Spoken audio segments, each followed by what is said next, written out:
We will discuss chapter number 7 blood from Firdaus physiology book introduction to blood एक specialized connective tissue है consisting of liquid intracellular substances plasma and other formed element cells like RBCs WBCs and platelets. It circulates in a closed system. Circulatory system एक closed system है जिसमें ये blood circulates करता है of blood vessels and provide a medium to transport substances from one part of the body to another. Composition of blood में formed element होते हैं, cellular part होता है जिसमें RBCs, WBCs and platelet होते हैं 45% एंड दूसरा पोर्शन होता है ब्लड का प्लाज्मा जिसमें से फ्लूइड पोर्शन 55% होता है. 55% में से उस 91 to 92% वाटर होता है एंड 8 to 9% सॉलिड होता है. सॉलिड में क्या होता है? Inorganic sodium, potassium, magnesium, phosphorus, iron and copper होते हैं ब्लड में. एंड ऑर्गेनिक में प्रोटीन होता है जैसे कि प्लाज्मा प्रोटीन्स होते हैं albumin 4.5 gram, serum globulin 2.5 gram, fibrinogen 0.3 gram and prothrombin and ETC बहुत सारे होते हैं. नॉन प्रोटीन में होता है nitrogenous substances like urea, uric acid, xanthine, hypoxanthine, creatine, creatinine, NH3, amino acids, ये नॉन प्रोटीन पार्ट्स होते हैं. और फैट्स में होता है न्यूट्रल फैट होता है, फास्फोलिपिड होता है, कोलेस्ट्रॉल होता है. एंड कार्बोहाइड्रेट में इंटरनल सिक्रीशंस होती हैं like glucose and other substances में होते हैं internal secretions, antibodies, enzyme like amylase, protease and lipase. ये सारी चीज़ें होती हैं प्लाज्मा में. प्लाज्मा जो 55% होता है. कलर ऑफ प्लाज्मा का कलर येलो होता है और ये small amount of bilirubin, carotene and xanthophyll की वजह से होता है. फंक्शंस ऑफ ब्लड का एक फंक्शन है, पहला फंक्शन है रेस्पिरेटरी फंक्शन. ये ऑक्सीजन लंग से टिश्यू की तरफ लेके जाता है और कार्बन डाइऑक्साइड टिश्यू से लंग की तरफ लेके जाता है. दूसरा फंक्शन है न्यूट्रिटिव फंक्शन है, ट्रांसपोर्ट फूड, जो कि फूड कौन सा जो एब्जॉर्ब होता है GIT से and mobilise from storage depots of tissues. तीसरा फंक्शन है excretory function. It transport excretory metabolite end product from tissues to organ of excretion. वो भी like kidney, lungs, intestine, skin के पास लेके जाता है. ब्लड ये सारे काम करता है. कैरियर फंक्शन है इनका चौथा. It carries hormone, enzyme. Blood में हार्मोन्स होते हैं, एंजाइम्स होती हैं, antibodies, vitamin, inorganic and organic salt and other essential chemical to their places of activity. जब इनका काम होता है इन्हें ब्लड ही, ये सारी चीज़ें ब्लड में होती हैं और इन्हें ब्लड ही उस जगह पे लेके जाता है. Defensive function, neutrophil and macrophages, antibodies ये सारे ब्लड में होते हैं. Neutrophils and macrophages phagocytized bacteria को फेगोसाइटाइज करते हैं. Antibodies combat disease causing organism. Haemostasis function, it contain clotting factor so it prevent haemorrhage by coagulation. ये इसमें क्लॉटिंग फैक्टर होते हैं जैसे कि अल्ब्यूमिन, ग्लोबुलिन, फिब्रिनोजन और प्रोथ्रोम्बिन, ये सारे क्लॉटिंग फैक्टर्स हैं. Regulatory function, blood regulate water balance, acid base balance और blood pH, iron balance, body temperature, blood pressure, body volume, body viscosity, osmotic pressure. Why blood called connective tissue? Blood is called connective tissue because it link other tissues of body together, मतलब चीज़ें transfer करती है इसी वजह से. And mesodermal in origin, mesoderm से बनी होती है ये ब्लड जो होती है, ये मीजोडर्म से बनी होती है. Its intercellular substance is prominent. Plasma transport nutrients, gases, hormones and waste product as well as maintain homeostasis. इसीलिए ये intercellular substance is prominent. Why formed element so called? RBCs, WBCs and platelets को formed element कहते हैं because they have shape and form. Definition of hematocrit, the percentage of blood which is the cells, RBCs, WBCs and platelets जो कि cells हैं blood में, इनकी कितनी percentage है इसे हेमेटोक्रिट कहते हैं और ये है 40 to 45% normal value. Definition of plasma, plasma is the part of extra cellular fluid which is identical to interstitial fluid and plasma, same होते हैं मगर इनमें एक डिफरेंस है। प्लाज्मा में होता है 7% प्रोटीन, वाइल इंटरस्टिशियल फ्लूइड में होता है 2% प्रोटीन, और इसका वॉल्यूम है 3300 millilitre. Difference between plasma and interstitial fluid, both plasma and interstitial fluid are part of extra cellular fluid and ये ऑलमोस्ट सेम ही होते हैं, मगर प्लाज्मा में 7% प्रोटीन होता है और इंटरस्टिशियल फ्लूइड में 2% प्रोटीन होता है। Difference between serum and plasma, serum fluid part of the blood which expresses out after clotting due to clot retraction is called serum। मतलब प्लाज्मा से अगर क्लॉटिंग फैक्टर माइनस कर दें तो वो सीरम बन जाता है, मतलब क्लॉटिंग फैक्टर यूज़ हो गए तो जो चीज़ पीछे बची वो है serum. Serum resembles plasma but has no fibrinogen because fibrinogen is a clotting factor and other clotting factor it is formed after clotting. After clotting के बाद जो बचता है वो सीरम होता है। Difference between human and animal blood, human blood form haemin crystals while animal blood does not. origin of plasma protein, all plasma protein are formed in liver except gamma globulin which is formed in reticuloendothelial system, plasma cells and lymphocytes। Function of plasma protein, essential for blood clotting like fibrinogen, prothrombin, ये plasma protein है और ये blood clotting में बहुत अहम होते हैं। Maintain colloid osmotic pressure of blood, thus help in fluid distribution between blood and tissues। Maintain viscosity and blood pressure, regulate ESR, increase fibrinogen causes increase ESR, act as buffer, thus maintain acid base balance भी maintain करता है। act as protein reserve, thus provide nutrition during starvation and inadequate protein diet, nutrition भी provide करता है। Help carbon dioxide carriage by forming carb amino protein from triphones, leukocytes prepare substances called triphones from plasma protein which are essential for nourishment of tissue cells growth in culture। antibodies भी होती हैं plasma में जैसे gamma globulin combat disease causing organism, transport substances in blood like hormone, enzyme, iron transferrin के through and copper is transported by globulin। Rolex formation, aggregation of RBCs with each other or piling up of RBCs upon one another is called Rolex formation। A specific gravity of blood, density of blood divided by density of water is called specific gravity of blood। Density of blood upon density of water, normal value इसकी 8 to 15 degree Celsius और 59 Fahrenheit पे mail में 1.057 होती है और female में specific gravity of blood 1.053 होती है। No unit because it is a ratio increasing factor, जैसे ही वाटर लॉस इंक्रीज होगा बॉडी में तो ये स्पेसिफिक ग्रेविटी भी इंक्रीज़ हो जाएगी, जैसे diarrhoea, vomiting and excess sweating में ये स्पेसिफिक ग्रेविटी इंक्रीज़ हो जाती है। डिक्रीज वाटर इनटेक, वाटर कम, बॉडी में वाटर लॉस होगा या वाटर हम लेंगे कम तो इन दोनों की वजह से ये इंक्रीज़ हो जाती है specific gravity of blood. Shifting of fluid into tissues due to inflammation, inflammation होती है तो टिश्यूज़ साइड पे शिफ्ट हो जाते हैं, उसकी वजह से भी इंक्रीज़ होती है specific gravity of blood. Decreasing factors, 4 IV injection of saline solution causing haemodilution, ज़्यादा फ्लूइड बॉडी में बढ़ जाता है जैसे कि IV इंजेक्शन लगा देते हैं ऑफ सिलाइन या इंक्रीज वाटर इनटेक हो जाता है। Shifting of fluid from tissue into blood after haemorrhage, तो इसकी वजह से ये स्पेसिफिक ग्रेविटी ज़्यादा फ्लूइड बॉडी में इंक्रीज होगा तो उसकी वजह से डिक्रीज हो जाएगी। Erythrocyte sedimentation rate ESR, water की जो स्पेसिफिक ग्रेविटी होती है वो 1 होती है, मतलब ब्लड वाटर से थोड़ा ज़्यादा डेंस होता है। ESR, in presence of an anticoagulant rate of settling down of RBC in specimen of blood which is allowed to stand in a glass tube of uniform bore is called ESR. Note, RBC settle down because they are heavier than plasma. हम किसी glass tube में blood डालते हैं तो पहले RBCs जो blood cells होते हैं RBC सेटल डाउन होते जाते हैं, फिर WBC दूसरे सेल, फिर ऊपर प्लाज्मा आ जाता है because they are heavier than plasma. ESR is enhanced by relax formation.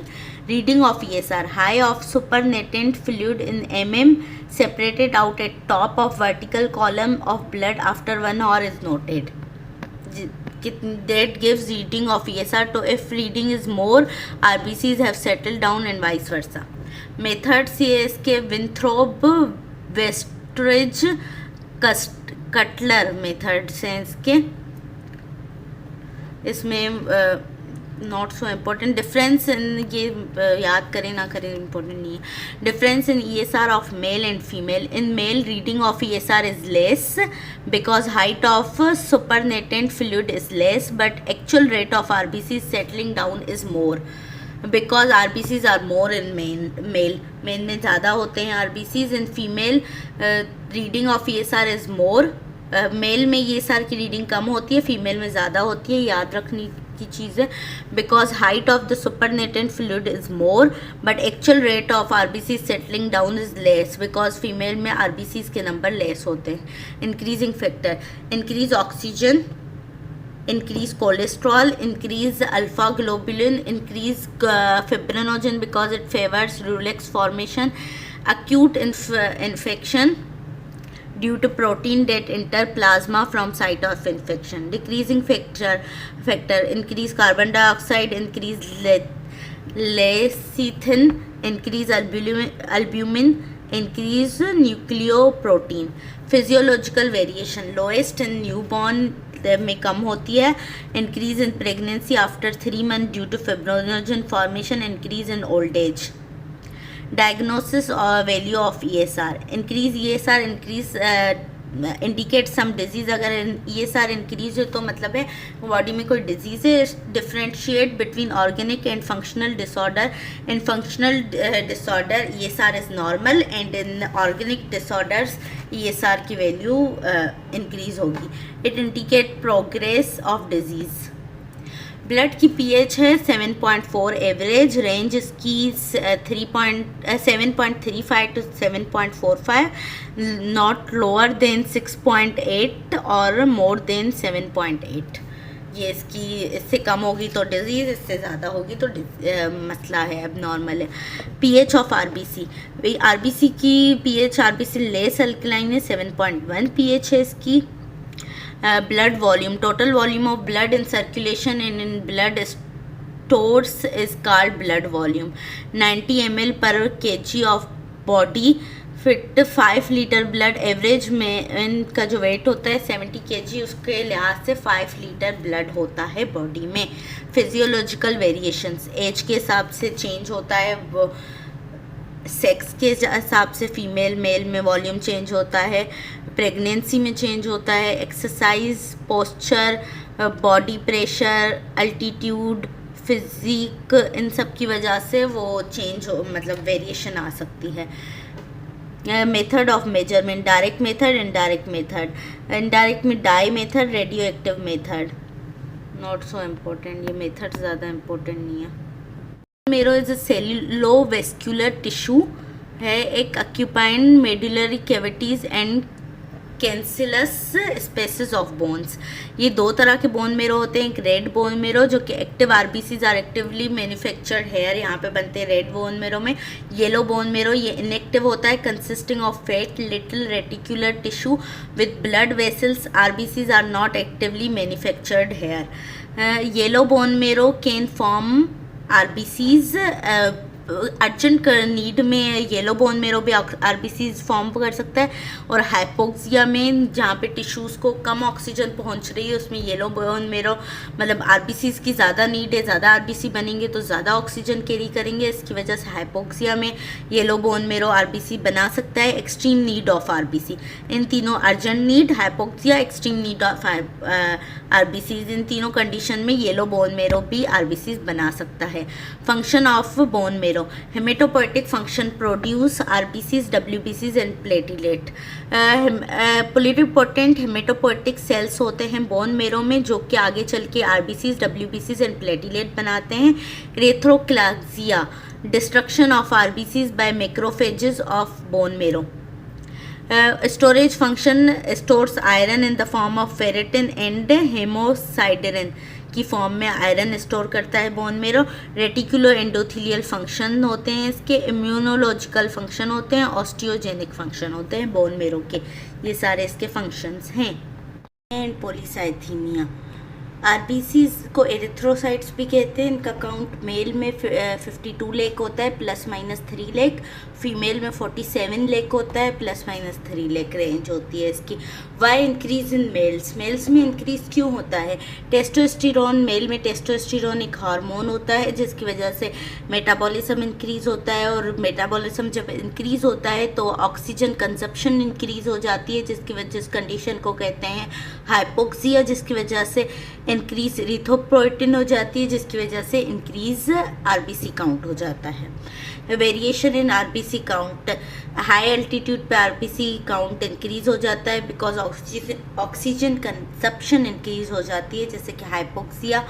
Increase during muscular exercise में इंक्रीज हो जाता है. Increase with temperature, increase in obstructive lung disease, decrease with increase oxygen tension is in mines. Normocytic and normochromic, normocytic मतलब normal RBCs shape and size के एतबार से. Normochromic मतलब normal haemoglobin concentration, RBC मतलब colour normal हो. RBC cell red cell shapes. Abnormal size, anisocytosis means unequal.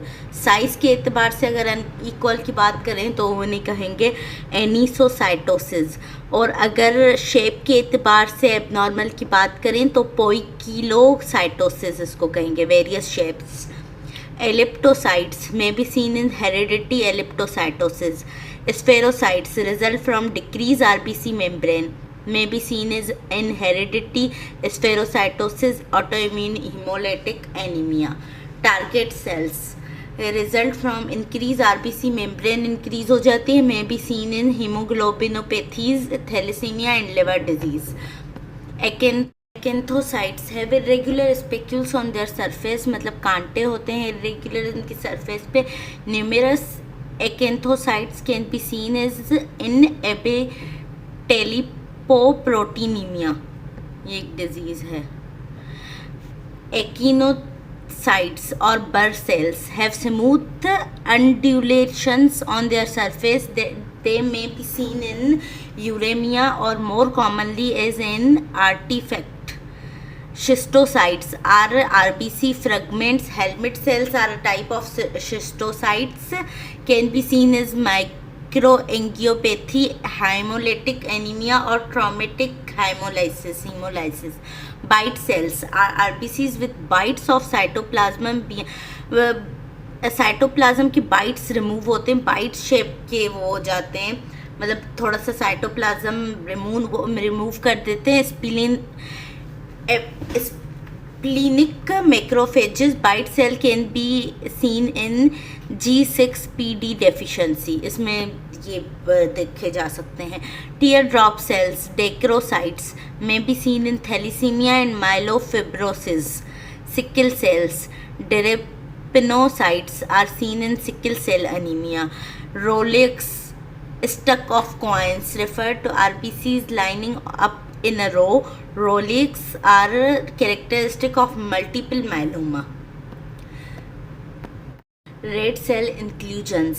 Basophilic stippling result from cytoplasmic remnants of RNA, may indicate reticulocytosis or lead poisoning. Howell Jolly bodies are remnants of nuclear chromatin, may occur in severe anemia or patient without spleen, जिनके पास spleen जिनकी remove होती है उन patients में, और severe anaemia वाले patients में ये कंडीशन मतलब ऐसे वो आरबीसीज दिखाई देते हैं. पेपेनहेमर bodies are composed of iron, may be found in the peripheral blood following splenotomy, मतलब जिनकी स्प्लीन रिमूव होती है.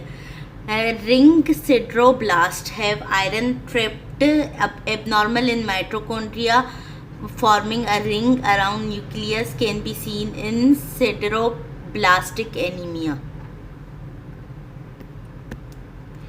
Hence, bodies resulting from denatured hemoglobin can be seen with G6PD deficiency.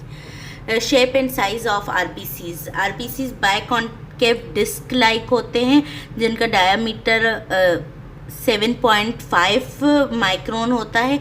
ये गाइटन और फिरदौस में वेरी करती हैं, ये वैल्यू सेम नहीं होती. फिर गाइटन में अलग मिलेंगी, फिरदौस में अलग. थिकनेस एट थिकेस्ट पॉइंट मतलब बायकॉन्केव ऐसे होता है. तो यहाँ पे ये थिकेस्ट पॉइंट्स हैं, यहाँ पे इनकी थिकनेस 1.9 माइक्रोन होती है और ये सेंटर पे इनकी थिकनेस होती है 1 माइक्रोन और इनका वॉल्यूम 83 सेंटी क्यूबिक होता है. Variations in shape and size of RBCs. Microcytosis मतलब डिक्रीज इन साइज, माइक्रो मतलब decrease in size and volume of RBCs. Macrocytosis मतलब increase in size and volume of RBCs. Anisocytosis मतलब irregularity in size of RBCs, irregular size के हों. Poikilocytosis मतलब irregularity in shape, size की irregularity होगी मतलब anisocytosis, और पोइकिलोसाइटोसिस मतलब शेप में इरेगुलर शेप्स के हों. Polychromasia irregularity in colour of RBCs मतलब कलर हीमोग्लोबिन कंसंट्रेशन सही ना हो. स्फेरोसाइटोसिस स्फेरिकल शेप्ड आरबीसीज मतलब आरबीसीज बायकॉन्केव नहीं, ऐसे स्फेरिकल शेप के हों. RBCs forms. Biconcave normal form होती है आरबीसी की.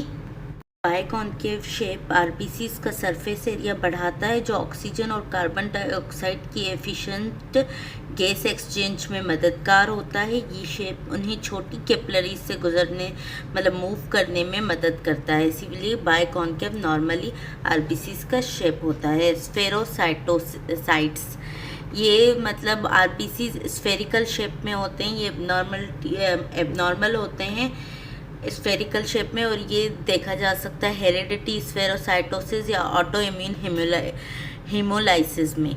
इलिप्टोसाइट्स ये होते हैं ओवल शेप, इलिप्टिकल शेप होते हैं और ये देखे जा सकते हैं हेरिडिटी इलिप्टोसाइटोसिस में.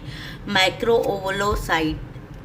ओवेलोसाइट मतलब बड़े ओवल शेप के आरबीसीज में. ये मेगालोब्लास्टिक एनीमिया या बोन मेरो फेल्यूर में देखे जा सकते हैं. हेलमेट सेल शिस्टोसाइट्स ये देखे जा सकते हैं डिसेमिनेटेड इंट्रावेस्कुलर कोगुलेशन में. डीआईसी ट्रॉमेटिक हेमोलाइसिस में ये देखे जा सकते हैं. सिकल सेल एनीमिया में देखे जा सकते हैं. Tear drop cell. Myeloid metaplasia with myelofibrosis में देखे जा सकते हैं. एक्सेंथोसाइट्स. स्पाइनी अपीयरेंस इन अबिटेली प्रोटीनीमिया में देखे जा सकते हैं. ये इरेगुलर स्पाइनी अपीयरेंस होती है. टारगेट सेल्स ये थैलेसीमिया, लिवर डिजीज़ या हीमोग्लोबिन सी में देखे जा सकते हैं. पोइकिलोसाइट्स ये इरेगुलर शेप होता है एनीमिया के. एबनॉर्मल शेप होता है ये non uniform shape in TTP या HUS माइक्रोवेस्कुलर डैमेज या डिसेमिनेटेड इंट्रावेस्कुलर कोगुलेशन में देखे जा सकते हैं. ये बर्ड सेल्स देखे जा सकते हैं टीटीपी और HUS में. टीटीपी का फुल फॉर्म होता है थ्रोम्बोटिक थ्रोम्बोसाइटोपेनिक परप्यूरा, ये एक डिजीज़ है. और HUS का फुल फॉर्म है हेमोलाइटिक यूरेमिक सिंड्रोम. ये दोनों डिजीज़ में बर्ड सेल्स दिखाई देते हैं. आरबीसी बर्ड सेल्स फॉर्म में आ जाते हैं. Functions of RBCs contain haemoglobin that transport oxygen from lungs to tissues से ऑक्सीजन ट्रांसपोर्ट करता है. Contain carbonic anhydrase that accelerates reaction water plus carbon dioxide carbonic acid में कन्वर्ट करके फिर हाइड्रोजन आयन और बाइकार्बोनिक आयन में कन्वर्ट करता है. Thus help in transport carbon dioxide from tissues to lungs in carbonic acid के फॉर्म में carbon dioxide tissue से लंग की तरफ ट्रांसपोर्ट करता है। ये सारा रिएक्शन एक्सेलरेट करवाता है कार्बोनिक एनहाइड्रेज जो कि आरबीसी में होता है enzyme. Haemoglobin is an excellent buffer, thus regulate acid base balance regulate करता है, maintain blood viscosity, maintain ionic balance. It's breakdown forms bilirubin, ये ब्रेकडाउन होता है तो बिलिरुबिन फॉर्म करता है। प्रोवाइड आयरन अपॉन डिस्ट्रक्शन, जब भी ब्रेकडाउन होता है बिलिरुबिन इसमें से निकलती है, दूसरा आयरन निकलता है जो कि रीयूज हो सकता है। Cells in bone marrow, pluripotent haematopoietic stem cells, these cells are in bone marrow from which all cells are circulating blood are derived. ये पहले मतलब मेन बेसिक सेल्स होते हैं जिनमें से दूसरे सारे सेल्स जैसे कि WBCs RBC सब इन्हीं में से बनते हैं। प्लुरिपोटेंट हेमेटोपोएटिक स्टेम सेल्स ये बोन मेरो में होते हैं। Committed stem cells, these are the earliest offspring of pluripotent hematopoietic stem cells which are committed to produce a particular type of cells। पहले ये pluripotent hematopoietic stem cells होते हैं, ये दूसरे सेल्स में कन्वर्ट होते हैं, ड्राइव होते हैं। फिर जो फाइनली सेल बनता है, एक सेल बनता है, एक वक्त आता है कि वो कमिटेड होता है कि ये सेल स्पेसिफिक आरबीसी ही बनाएगा या ये स्पेसिफिक WBC ही बनाएगा, और जो ये कमिट हो जाते हैं तो इन्हें कहते हैं कमिटेड स्टेम सेल्स, मतलब ये स्पेसिफिक सेल बनाएगा। Types of committed stem cells, जैसे कि पहला टाइप है colony forming unit erythrocytes. A committed stem cell that produce erythrocytes are called colony forming unit erythrocytes. इनमें से मतलब ये आरबीसीज, ये कमिट हो गए सेल, ये आरबीसी ही बनाएंगे आगे चल के। Colony forming unit granulocytes and monocytes, ये आगे चल के ग्रेनुलोसाइट और मोनोसाइट ही बनाएगा। A committed stem cell that produce granulocyte, यानी ग्रेनुलोसाइट कौन से हैं? न्यूट्रोफिल्स, इजोनोफिल्स और बेजोफिल्स एंड मोनोसाइट। ये सेल आगे जाके ये 4 सेल्स के टाइप बनाएगा। ये मतलब स्पेसिफिक हो गया कि ये बनाएगा।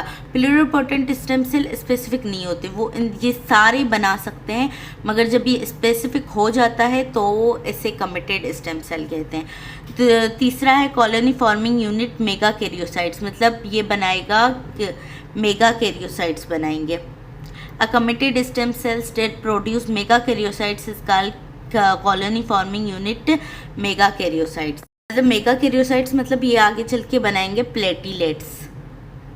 प्लेटिलेट्स भी बोन मेरो में ही बनते हैं, जैसे कि डायग्राम दी हुई है। ये प्लुरिपोटेंट हेमेटोपोएटिक स्टेम सेल है, ये कॉलोनी फॉर्मिंग यूनिट स्प्लीन है, इसमें से बन रहे हैं मतलब ये colony forming unit granulocyte and monocyte, ये चारों ये बनाएगा। ग्रेनुलोसाइट में आ जाते हैं न्यूट्रोफिल्स, इजोनोफिल्स, बेजोफिल्स और मोनोसाइट्स, जो कि आगे जाके टिश्यूज़ में जाके मैक्रोसाइट्स में कन्वर्ट हो जाएंगे। और दूसरा है colony forming unit mega karyocytes, ये मेगा कैरियोसाइट्स बनाएंगे, फिर प्लेटिलेट्स में कन्वर्ट हो जाएंगे। और ये कॉलोनी फॉर्मिंग यूनिट ब्लास्ट, फिर कॉलोनी फॉर्मिंग यूनिट एरिथ्रोसाइट्स, फिर एरिथ्रोसाइट्स में कन्वर्ट हो जाएंगे। ये हैं जो वो हैं कमिटेड स्टेम सेल्स हैं ये। बाकी ये टी लिम्फोसाइट, बी लिम्फोसाइट, ये आगे जाके ये सारे जो ब्लड के सेल्स हैं, चाहे वो आरबीसी हों, WBC हों, प्लेटिलेट्स हों, वो सारे प्लुरिपोटेंट हेमेटोपोएटिक स्टेम सेल से ही ड्राइव हो रहे हैं। ये जो है उसमें से कोई भी बन सकता है, यहाँ पे हम स्पेसिफिक नहीं बता सकते कि आरबीसी बनेगा, WBC बनेगा, मगर इस स्टेज पे हम स्पेसिफिक बता सकते हैं ये कमिटेड स्टेम सेल हो गए। फॉर्मेशन ऑफ बोन मेरो, ये और ये सब बोन मेरो में बनते हैं। ये भी बोन मेरो में प्रेजेंट होता है, ये बोन मेरो में बन के फिर बाहर जाते हैं। सारा प्रोसेस 2 तरह की चीज़ें करवा रही होती हैं, ग्रोथ इंड्यूसर्स होते हैं और दूसरे differentiation inducers. Growth inducers, these are protein which control growth and reproduction of different stem cells. ये ग्रोथ इंड्यूसर्स कुछ प्रोटीन्स होते हैं जो कि ग्रोथ एंड रिप्रोडक्शन करवाते हैं स्टेम सेल्स की, मुख्तलिफ स्टेम सेल्स की। और ये 4 तरह के ग्रोथ इंड्यूसर्स होते हैं, जिसमें से है इंटरल्यूकिन 3 भी एक ग्रोथ इंड्यूसर है जो प्रोमोट प्रमोट करता है growth and reproduction of all different type of stem cells. ये इंटरल्यूकिन 3 याद रखना है, इसका जिक्र गाइटन में भी किया हुआ है और इस फिरदौस में भी। Differentiation inducers, these are proteins each of which causes one type of stem cell to differentiate into a specific type of blood cells. मतलब ये स्टेम सेल्स को डिफरेंशिएट करते हैं एक टाइप ऑफ, मतलब ये डिफरेंशिएट करेंगे कि वो स्टेम सेल क्या बनेगा, रिथ्रोसाइट बनेगा, ग्रेनुलोसाइट बनेगा, मोनोसाइट बनेगा या प्लेटिलेट मेगा कैरियोसाइट्स बनेगा। तो ये डिफरेंशिएशन करवाते हैं। Erythropoiesis, production of RBCs is called erythropoiesis, मतलब आरबीसीज का बनना। साइट ऑफ एरिथ्रोपोइसिस इंट्रायूट्राइन, मतलब early few weeks of intrauterine life में यॉर्क सैक में बनता है, फिर न्यूक्लिएटेड आरबीसीज बनते हैं यॉर्क सैक में। मिडिल ट्राइमेस्टर में ये लिवर में बनते हैं मेनली, और स्प्लीन और लिम्फ नोड में भी थोड़े से बनते हैं, मेनली लिवर में बनते हैं। Last month and after birth ये प्रोसेस शिफ्ट हो जाता है बोन मेरो में। Last month of pregnancy and after birth ये बोन मेरो में होता है एरिथ्रोपोइसिस, मतलब आरबीसीज बनने का process. After birth until 5 years all bone marrow में, सारी बॉडी की बोन मेरोज में होता है। 5 to 20 ईयर्स में bone marrow of long bones में होता है, बिकम येलो एक्सेप्ट सारी मेरोज लॉन्ग बोन की जो बोन मेरोज होती हैं वो येलो हो जाती हैं, उनमें नहीं होता except humerus and proximal part of humerus and tibia. After 20 years in the marrow of membranous bones में होता है, जैसे कि vertebrae, sternum, ribs and tibia, इन चारों बोन्स के बोन मेरो में होता है ये process erythropoiesis. Stages of erythropoiesis, ये स्टेप्स हैं जिसमें आरबीसीज बनते हैं। पहले कॉलोनी फॉर्मिंग यूनिट एरिथ्रोब्लास्ट बनता है, एरिथ्रो मतलब साइट्स बनते हैं, उसमें से बनते हैं प्रो एरिथ्रोब्लास्ट। फिर बनते हैं बेजोफिल एरिथ्रोब्लास्ट, जिसमें थोड़ा सा हीमोग्लोबिन शुरू होता है बनना, थोड़ा सा वेरी लिटिल हीमोग्लोबिन होता है। फिर बनते हैं पॉलीक्रोमेटोफिल एरिथ्रोब्लास्ट, जिसमें बहुत ज़्यादा हीमोग्लोबिन बन जाता है। फिर बनते हैं ऑर्थोक्रोमिक एरिथ्रोब्लास्ट, इसमें बहुत ज़्यादा मतलब enough amount of haemoglobin form हो जाता है, very large amount of haemoglobin. फिर इसमें से बनते हैं रेटिकुलोसाइट्स, जिसमें से cytoplasm filled with 34% haemoglobin nucleus, और इसमें 34% साइटोप्लाज्म आरबीसी का हीमोग्लोबिन से भर जाता है, और nucleus and endoplasmic reticulum remove हो जाते हैं। और ये रेटिकुलोसाइट्स बोन मेरो से जाते हैं ब्लड कैपिलरीज में पास होते हैं, मतलब शिफ्ट हो जाते हैं डायापेडिसिस के थ्रू, मतलब स्क्वीज होके कैपिलरीज से स्क्वीज होके चले जाते हैं ब्लड में। तो उनसे बनते हैं मेच्योर एरिथ्रोसाइट्स, मतलब ये जो रेटिकुलोसाइट्स हैं ये 1 से 2 दिन रहती हैं, बोन मेरो से निकल के कैपिलरीज में आती हैं और 1 से 2 दिन रह के एरिथ्रोसाइट्स में कन्वर्ट हो जाती हैं। तो रेटिकुलोसाइट्स का जो काउंट है वो लेस देन 1% होता है ब्लड में। अगर हम ब्लड रिपोर्ट्स करवाते हैं लेस देन 1% होता है। ये इसकी सारी वो लिखी हुई हैं स्टेजेस। रेगुलेशन ऑफ एरिथ्रोपोइसिस, मतलब किन कंडीशन में एरिथ्रोपोइसिस होती है। Tissue oxygenation is basic regulator of RBC production, जैसे कि लो ब्लड वॉल्यूम होगा, लो ब्लड फ्लो होगा, लो हीमोग्लोबिन होगी, एनीमिक कंडीशन होगी, failure of oxygen reabsorption in pulmonary disease, जैसे कि decrease oxygen tissues oxygenation, secretion of hormone, इन सब की वजह से होता है, हार्मोन सिक्रीट होता है एरिथ्रोपोइटिन फ्रॉम किडनी, इन सब कंडीशंस की वजह से। Stimulate production of pro erythroblast की प्रोडक्शन इंक्रीज करता है फ्रॉम हेमेटोपोइटिक स्टेम सेल्स, जिसकी वजह से आरबीसीज की प्रोडक्शन इंक्रीज होती है। फैक्टर इंक्रीजिंग एरिथ्रोपोइसिस, जैसे कि कुछ फैक्टर्स हैं जिनकी वजह से एरिथ्रोपोइसिस इंक्रीज की जा सकती है, जैसे कि protein supply, essential amine acids for synthesis of globin, haemoglobin, vitamin B12 needed for our DNA synthesis, protein चाहिए होते हैं, vitamin B12, folic acid promote methylation of deoxyuridylate ये करता है, विटामिन C चाहिए होता है, इंट्रिंसिक फैक्टर चाहिए होता है, iron absorption, iron needed for haem synthesis, कुछ हार्मोन्स होते हैं जो कि मेन होते हैं, टेस्टोस्टेरोन होता है, कॉर्टिसोल होता है, थायराइड हार्मोन होता है, absorption of vitamin B12, intrinsic factor combine with vitamin B12, intrinsic factor combine होता है विटामिन B12 के साथ, prevent vitamin B12 from digestion, जिसकी वजह से विटामिन B12 की डाइजेशन नहीं होती और वो एब्जॉर्ब हो जाता है। In bound state it bind to a receptor site on the brush border of mucosal cells of ileum, इसके साथ अटैच होता है। Bound B12 and intrinsic factor absorb by pinocytosis, इसकी मदद से, इंट्रिंसिक फैक्टर की मदद से विटामिन B12 एब्जॉर्ब हो जाता है, डाइजेस्ट नहीं होता। Erythropoietin, it is a glycoprotein hormone, ये एक हार्मोन है डेट इंक्रीजेज इरिथ्रोपोइसिस, इंक्रीज करता है by stimulating production of proerythroblast की प्रोडक्शन इंक्रीज करता है from haematopoietic stem cells, sites of production 80 to 90% by वो किडनी में 80 to 90% ये प्रोड्यूस होता है ये erythropoietin hormone in response to renal hypoxia, renal ischaemia, renal tumours rest by liver and macrophages. 80 to 90% kidney में, बाकी लिवर और macrophages में।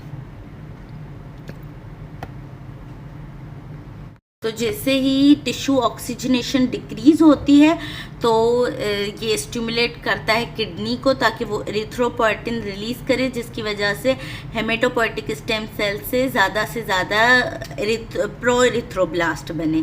फैक्टर डिक्रीज ऑक्सीजनेशन, किसकी वजह से ऑक्सीजनेशन डिक्रीज होती है? Low blood volume, anaemia, low haemoglobin, poor blood flow, pulmonary disease, इनकी वजह से होती है। If one goes to Quetta from Karachi, what will happen to his RBCs? Quetta is high altitude पे है than Karachi, so his count will increase due to hypoxia. Consumption, oxygen consumption ज़्यादा होगी तो हाइपोक्सिया होगा, जिसकी वजह से वो RBCs काउंट इसीलिए हाई एल्टीट्यूड पे इंक्रीज होता है।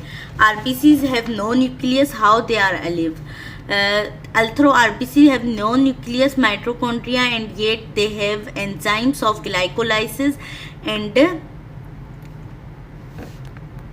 glycolysis in hexose monophosphate shunt to utilize glucose for production, so they are alive. Life span RBCs का 120 days होता है because enzymes are depleted after period, enzymes ख़त्म हो जाते हैं और इनको ख़त्म कर दिया जाता है in RBCs। Function of ATP in RBCs, maintain pliability of RBCs membrane, maintain membrane transport of ions, keep iron in iron +2 form, prevent oxidation of protein in RBCs, prevention of fragility of RBC membrane। HMP मतलब hexose monophosphate shunt in RBCs provide NADPH2 keeps glutathione in reduced form in RBCs membrane, जो कि prevent करता है fragility and haemolysis of anaemia. Fragility of RBC membrane, जब RBCs की 120 days पूरे हो जाते हैं, enzymes of hexose monophosphate shunt decrease, इसके एंजाइम डिक्रीज हो जाते हैं। NADPH2 decrease, reduced glutathione in membrane decrease, fragility increase, susceptibility of hemolysis increase, जिसकी वजह से RBCs की hemolysis हो जाती है और ख़त्म हो जाते हैं 120 डेज़ के बाद। Haemoglobin is a conjugated protein consisting of heme and globin. Concentration of hemoglobin in RBC cell, RBCs can concentrate maximum hemoglobin up to 34 gm per 100 milliliter of cells। 34 gram होते हैं 100 millilitre of cells. Whole blood में male में 16 16 ग्राम haemoglobin पर 100 ml of blood होता है and female में 14 ग्राम haemoglobin पर 100 ml of blood होता है. Oxygen binding power of haemoglobin, each gram of haemoglobin can combine to 1.39 ml of oxygen. हर ग्राम हीमोग्लोबिन का इतनी ऑक्सीजन के साथ बाइंड कर सकता है. मेल में 25 ml oxygen carried by each 100 ml of blood, जैसे कि 16 ग्राम हीमोग्लोबिन होता है 100 ml ऑफ ब्लड में, तो 21 ml ऑक्सीजन कैरी कर पाएगा 100 ml में जो हीमोग्लोबिन होगा. फीमेल में 19 ml ऑक्सीजन कैरी कर पाएगी हर 100 ml blood, because 14 gram of haemoglobin होता है 100 ml ब्लड में.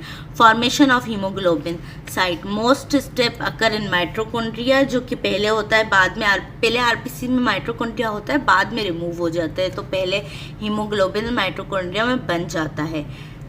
एसिटिक एसिड कन्वर्ट होता है सक्सिनाइल को ए में. 2 सक्सिनाइल को ए मिलते हैं 2 ग्लाइसिन के साथ, जिसकी वजह से पायरोल बनता है. 4 पायरोल की रिंग्स मिलती हैं. प्रोटोपोरफायरिन 9 बनता है. प्रोटोपोरफायरिन 9 आयरन के साथ मिलता है तो हीम बन जाता है. हीम ग्लोबिन चेन्स के साथ मिलता है तो हीमोग्लोबिन चेन बन जाती है. ग्लोबिन के साथ मिलता है तो हीमोग्लोबिन चेन बन जाती है. 2 अल्फा चेन्स और 2 बीटा चेन्स मिलती हैं तो हीमोग्लोबिन मॉलिक्यूल बन जाता है haemoglobin A. Type of haemoglobin, haemoglobin A में होता है 2 अल्फा और 2 बीटा चेन्स. हीमोग्लोबिन A2 में होता है 2 अल्फा और 2 डेल्टा चेन्स. हीमोग्लोबिन F में होता है 2 अल्फा और 2 गामा चेन्स. गोवर 1 हीमोग्लोबिन में 2 जीटा एंड 2 एप्सिलॉन चेन्स होती हैं. गोवर 2 हीमोग्लोबिन में 2 अल्फा और 2 एप्सिलॉन चेन्स होती हैं. एबनॉर्मल हीमोग्लोबिन्स जो कि होते हैं, 4 तरह के एबनॉर्मल हीमोग्लोबिन्स होते हैं. एक haemoglobin S, glutamic acid replace by valine at position, और नंबर 6 पे ग्लूटामिक एसिड की जगह विलाइन लग जाता है इन बीटा चेन्स. अंडर को sickling at low oxygen tension, इसे हीमोग्लोबिन एस कहते हैं जब ग्लूटामिक एसिड की जगह पे विलाइन लग जाए. हीमोग्लोबिन सी, ग्लूटामिक एसिड की जगह पे लाइसिन लग जाता है एट कार्बन नंबर 6 इन बीटा चेन्स. बीटा चेन पे ग्लूटामिक एसिड की जगह लाइसिन लग जाता है. तीसरा है हीमोग्लोबिन ई, इसमें glutamic acid replace by lysine at position number 26 पे. बीटा चेन की पोजीशन नंबर 26 पे ग्लूटामिक एसिड की जगह लाइसिन लग जाता है. Methaemoglobin contain iron in iron +3 form rather than iron +2 form cannot carry oxygen. ये +3 फॉर्म में होता है rather than +2 फॉर्म, जिसकी वजह से ऑक्सीजन कैरी नहीं कर पाता. Benefits of haemoglobin to be inside RBC. For hemoglobin to remain in blood stream, it must remain inside RBCs. When it is free in plasma, तो ये लीक होगा capillaries में into tissue spaces. It leak through glomerular membrane into Bowman's capsule. It is excreted in feces. इसीलिए इसका वो RBCs में होना ज़रूरी है, वरना ये लीक होगा. Increases blood viscosity, increase होगी. Precipitates in small capillaries in block and to block them, उनको block कर देगा. It is phagocytized by macrophages to form bilirubin. Colloid osmotic pressure of blood increases. Color index, ratio of RBC hemoglobin to RBC count is called color index. Values की होती है 0.85 to 1, 0.85 यहाँ पे होगा to 1. Increase in macrocytic anaemia, क्योंकि इसमें वो RBCs की साइज इंक्रीज हो जाती है, तो इस वजह से डिक्रीज इन हाइपोक्रोमिक एनीमिया, इसमें वो हीमोग्लोबिन कम हो जाता है. Iron metabolism, blood level 50 to 175 microgram पर डेसीलीटर. प्लाज्मा लेवल मेल में 120 to 140 और फीमेल में 90 to 120 पर 100 ml. पूरी बॉडी में आयरन होता है 4 to 5 ग्राम, जिसमें से हीमोग्लोबिन में 65% होता है, मायोग्लोबिन में 4% होता है, reticulo endothelial system plus liver में 15 to 30% होता है, वेरियस आयरन कंपाउंड्स में 1% होता है, और जो बाउंड होता है विथ ट्रांसफेरिन इन प्लाज्मा वो होता है 0.1%, stored in liver in the form of ferritin and haemosiderin वो होता है, और जो बचता है वो in liver stored in liver होता है in the form of ferritin and haemosiderin.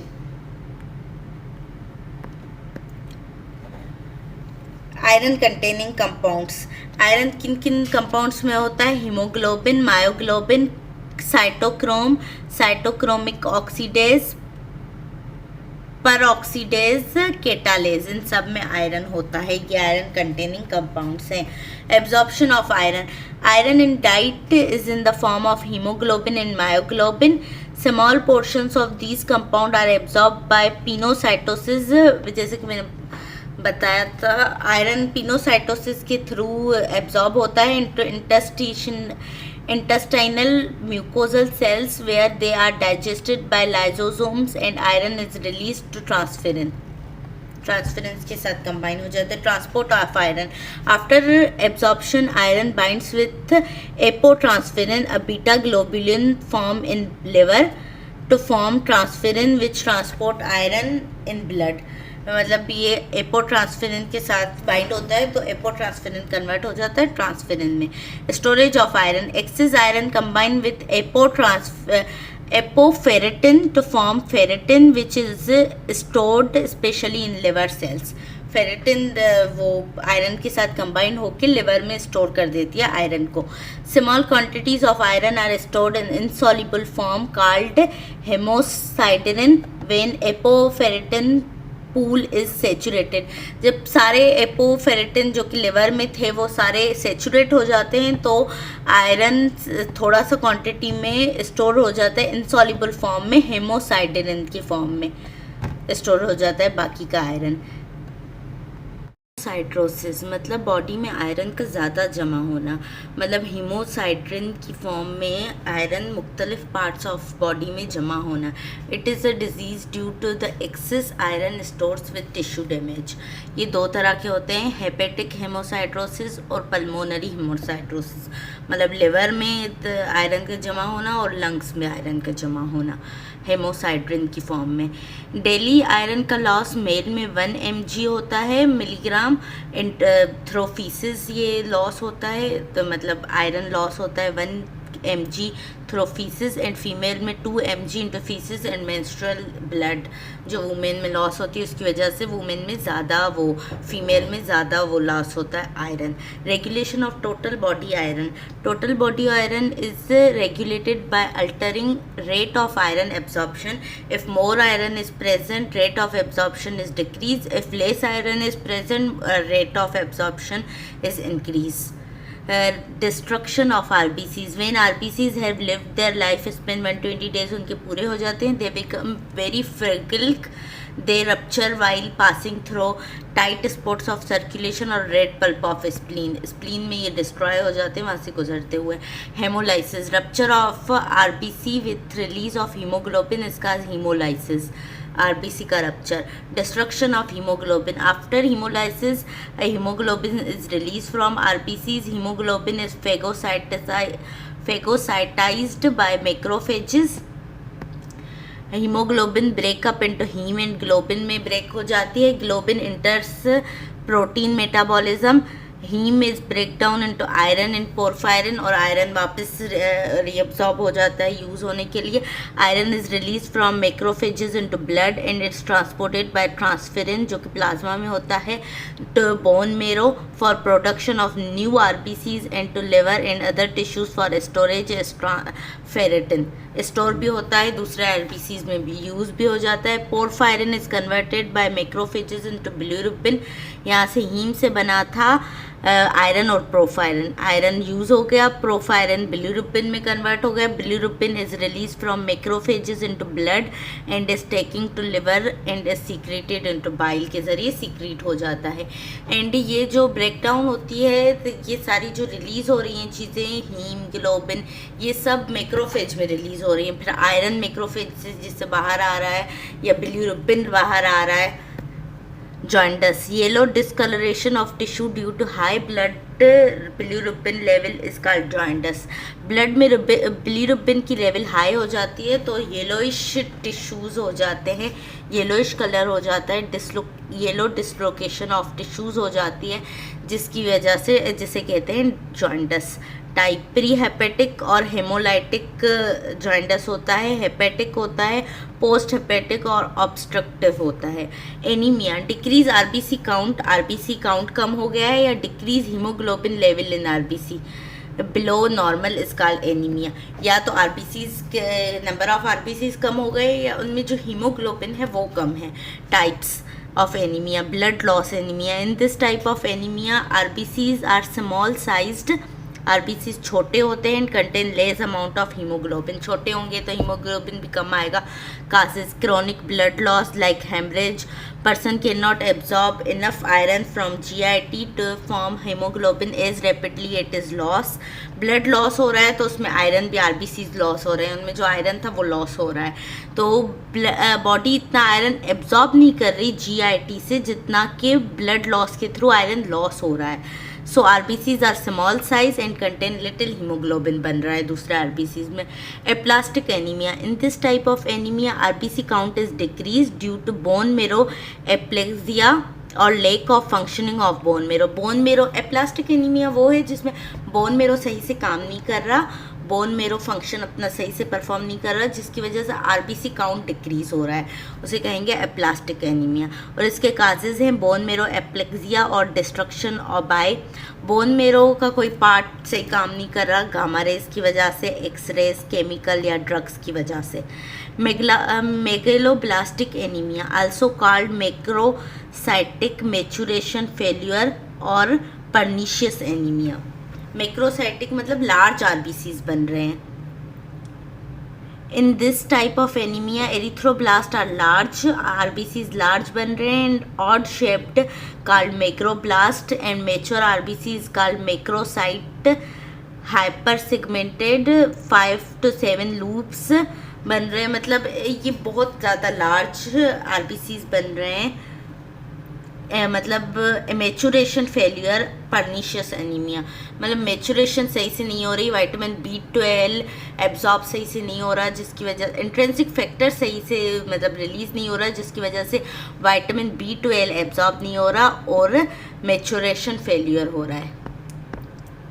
Lake of vitamin B12 absorb, lack of folic acid, lack of intrinsic factor, इनकी वजह से ये पर्निशियस एनीमिया होता है। Mechanism of development, due to lack of vitamin B12 DNA is not form, cell are not proliferate rapidly, RNA goes on forming, increase hemoglobin formation, erythroblast become large, odd shaped called megaloblast, mature into macrocyte rather than erythrocyte, मतलब बड़े बड़े RBCs बनेंगे, बाइकॉन्केव disc नहीं बनेंगे, बहुत बड़े बन जाएंगे। Have fragile membrane and rupture easily rupture हो जाएंगे। Pernicious anaemia, intrinsic factor is deficient, intrinsic factor सही से रिलीज नहीं हो रहा, एंड गैस्ट्रिक म्यूकोजा से vitamin B12 can not be absorb. जैसे ही इंट्रिंसिक फैक्टर कम हुआ तो विटामिन B12 एब्जॉर्ब नहीं हो पाएगा, मेगलोब्लास्टिक एनीमिया होगा, particularly called pernicious anaemia. Haemolytic anaemia, in these types of anaemia RBCs rupture with release of haemoglobin. RBCs rupture होते हैं तो हीमोग्लोबिन रिलीज होता है। टाइप्स इसके 4 टाइप्स हैं हीमोलाइटिक एनीमिया के, मतलब हीमोलाइटिक एनीमिया वो होता है जिसमें RBCs रप्चर हो रहे हैं। हेरिडिटी स्फेरोसाइटोसिस मतलब इसमें आरबीसी स्मॉल होते हैं और स्फेरिकल होते हैं rather than biconcave disc, can not have normal loose bag like membrane नहीं होती, कैन नॉट बी कंप्रेस्ड, जैसे कि डायापेटिसिस के थ्रू ये कैपिलरीज की पोर्स में से, कैपिलरी मेम्ब्रेन के पोर्स में से गुजर नहीं सकते, वहाँ से गुजरते हुए ये रप्चर हो जाते हैं। So rupture on passing through splenic pulp, spleen में डिस्ट्रॉय हो जाते हैं। Sickle cell anaemia, RBCs contain abnormal haemoglobin S होता है आरबीसीज में। Haemoglobin S precipitate into long crystal in low oxygen tension. Oxygen अगर सही मतलब मिकदार में मिल रही है तो ठीक है, अगर ऑक्सीजन लो कंडीशन वाली मतलब हाई, जैसे कि हाई एल्टीट्यूड पे चले गए तो ऑक्सीजन लो हो जाती है, तो वहाँ पे ये हीमोग्लोबिन एस लॉन्ग क्रिस्टल बना देता है। Long crystal give sickle shape to RBCs को सिकल शेप दे देते हैं। Hemoglobin precipitate damages cell membrane and make it fragile, so rupture और पासिंग थ्रो स्मॉल कैपिलरीज, ये रप्चर हो जाते हैं स्मॉल कैपिलरीज से पास करते हुए। Sickle cell disease crisis, it is a various vicious cycle that develop in sickle cell anemia is follows: decrease oxygen tension in tissues, increase sickling, capillaries blocked हो जाती हैं, decrease blood flow, further decrease oxygen tension, further increase sickling, cycle repeats again and again until death. जैसे ये शुरू होता है, ये sickle cell anaemia शुरू होता है, ये बढ़ता चला जाता है, फिर रुकता नहीं है, फिर death, until death. Thalassaemia, also called Cooley's anaemia और Mediterranean anaemia. Definition, RBCs are unable to synthesize adequate amount of alpha and beta polypeptide chain, RBC नहीं बना पाते to form hemoglobin, सही से नहीं बन पाता। cells contain little hemoglobin, this hemoglobin precipitate into hard crystals में जमा हो जाता है। cells are small and fragile, rupture on passing through tissues, ये भी रप्चर हो जाते हैं।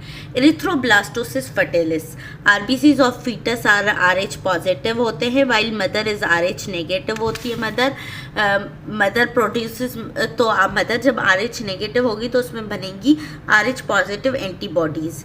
तो जैसे ही RH positive produce RH antibodies against RH positive RBCs of foetus, mother and से antibodies attack and rupture RH positive RBCs of fetus. मतलब जो मदर में एंटीबॉडीज़ बनी है RH पॉजिटिव के खिलाफ, वो जाके फीटस के आरबीसीज को अटैक करेंगी क्योंकि फीटस RH पॉजिटिव है। Effect of anemia on circulatory system, decrease RBC count in anaemia.